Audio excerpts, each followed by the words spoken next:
that Guggenheim build it all over the place. Are they going to remodel? No. You think? No. So the 1959 building is a historic building and it's landmarked. So the footprint of the Guggenheim Museum in New York will always be what it is right now. There were plans maybe 10 years ago to open a second museum downtown, but remember this was just before September 11th. So the interest dried up, obviously the money dried up. The board of trustees changed, Tom Krenz left and Richard Armstrong came in. So there was a change in management in the executive level.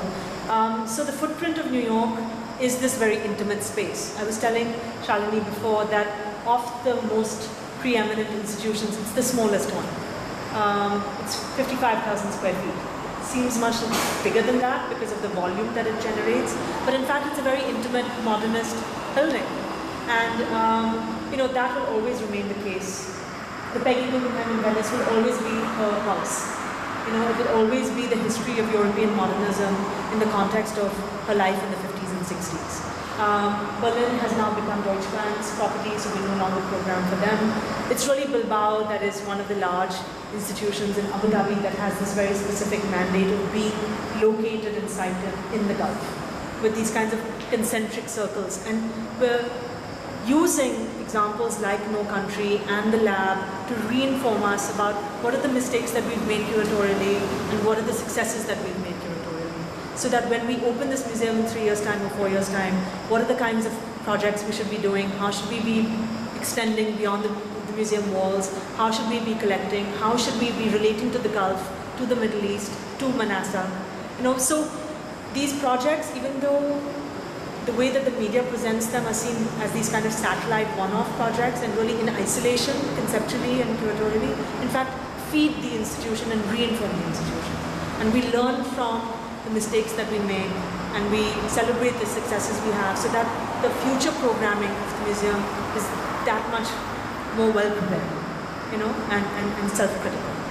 It seems that the kind of reflexivity is being internalized by the culture. It's being internalized by the director, by the trustees, by the staff, by the curators, by our educators. Even the education staff, when I started 7 or 8 years ago, didn't really know how to contend with me. They had never had a non-Western curator sitting there. And my colleague Alexandra Monroe, who's the senior curator of Asian art, is American, and is from New York. And here I was, this Indian woman. Somebody asked me before, how did you even get into this field? Being a curator is already somewhat, out of the box. And then being an Indian woman, a South Asian woman, and an academic, being a curator in a situation like the Guggenheim was unusual and is unusual. But I think that these are the voices that are coming in now that the museum respects and realizes it's a way of being open, and a way of having your ear to the ground. Because at the end of the day, we are only trying to make the institution smarter, and more sensitive. Just want to ask you, because there's an article actually circulating around the world telling that the Guggenheim Museum will be renovated. Is it true or is it just? Well, it might go through a renovation, but it's not going to change its footfall. Is it going to change the body? Because, as you say before, no, it's not going to change its body.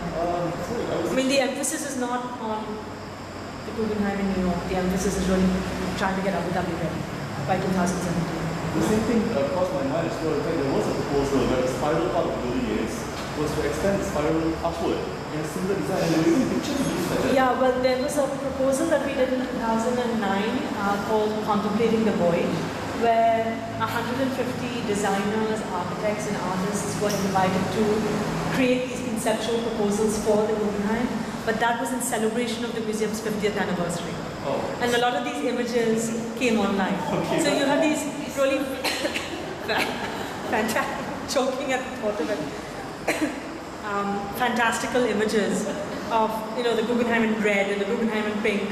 But these are artist proposals we had pink today, to our invitation to celebrate the 50 years of the museum's history. So no, that's not going to be happening. The emphasis now is really just to try to get Abu Dhabi up and running as soon as possible.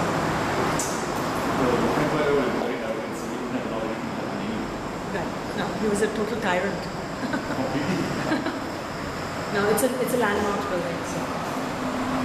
I also love the intimacy of it. The fact that the rotating doors are like, you know, Richard Armstrong has to duck when he gets in.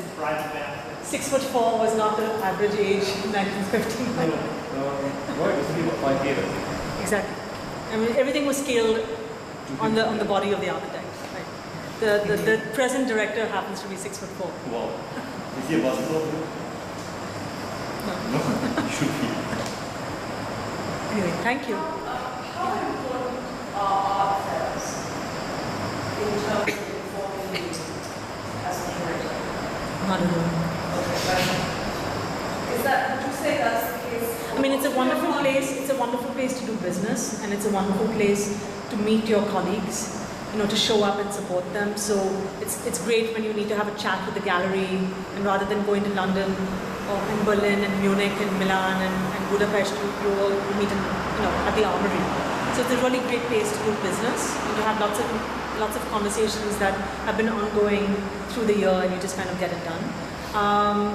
But you know, with a lot of these commercial galleries, we know what's going on a regular basis. You know, those 15 or 20 galleries that you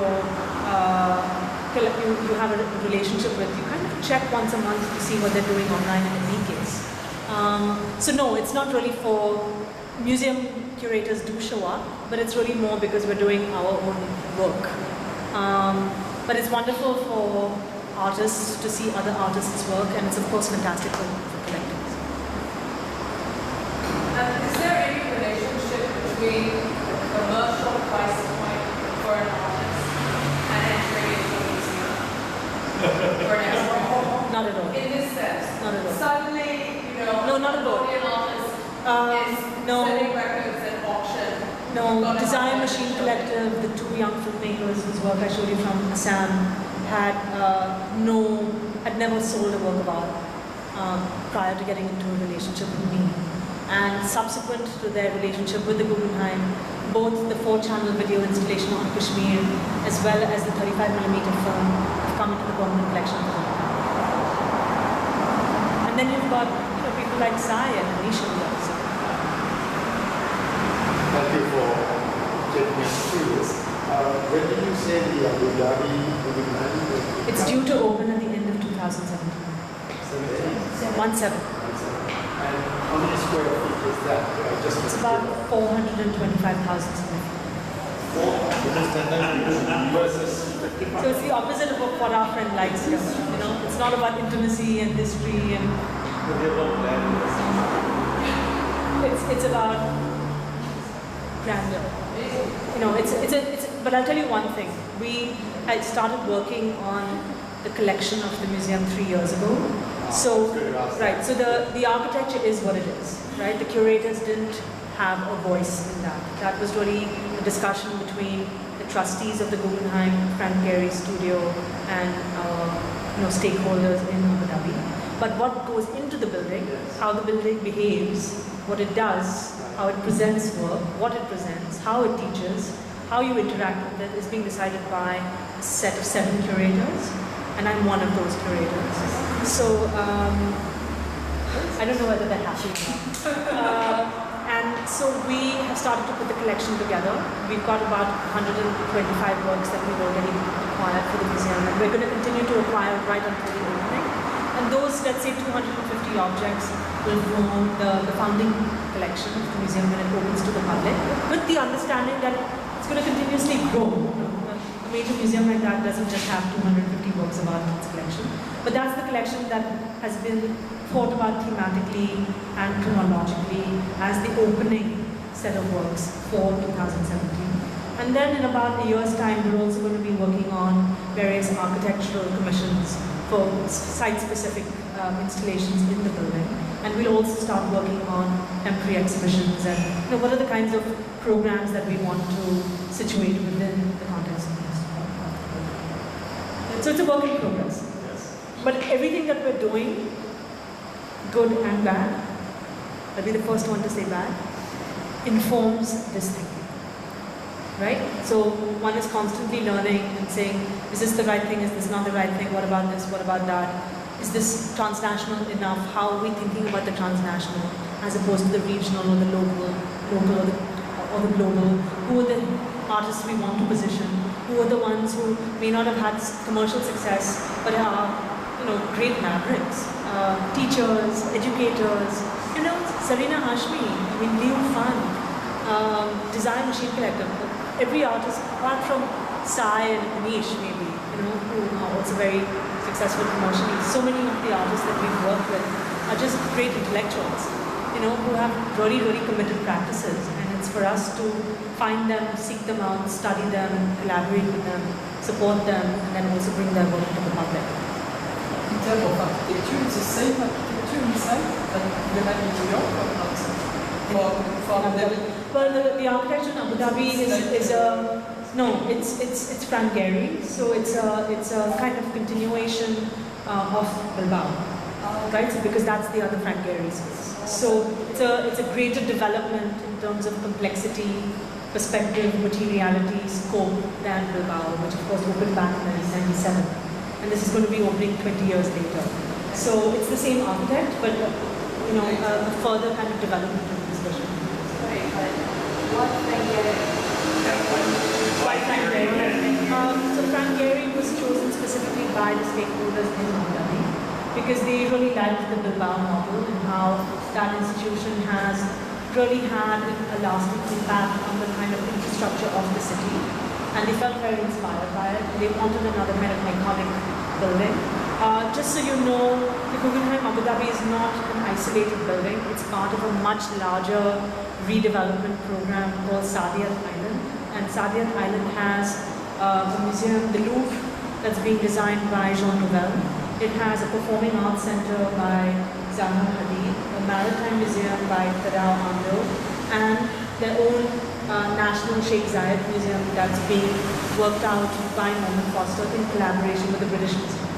And these are just this is just along one of the boardwalks of Saadiyat Island. Saadiyat Island will also have exhibition spaces and pavilions and temporary spaces and residences. It's a whole city that's coming up. Basically, the whole part is actually contributed to the museum performing arts. The museums and these kind of, let's say, cultural centers are grounding this sector of development in Saadiyat.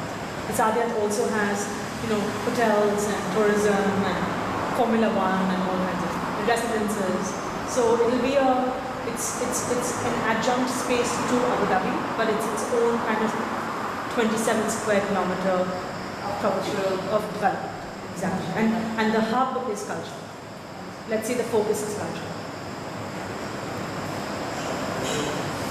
Qatar, I know it's not good enough. They're also setting up a museum. I think the First Lady Qatar is very involved.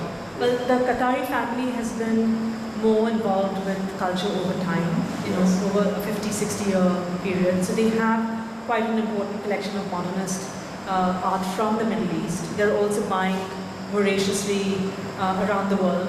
So a lot of the great Cézannes and Picassos and Clays and Rothkos are coming into their permanent collection. So it's not just the Middle East, it's also just iconic world art that they are collecting for themselves. They have the Islamic Museum, that is the Iron Bay building, that is for antiquities. And they also have an institution called Mathaf, which is the Arab Museum of Modern Art, that houses their own collection and also has temporary exhibition spaces for contemporary artists. So they are also, sponsoring and supporting contemporary art in a very good way. Art in a very good way, not just contemporary. It's another big hub. Thank you so much.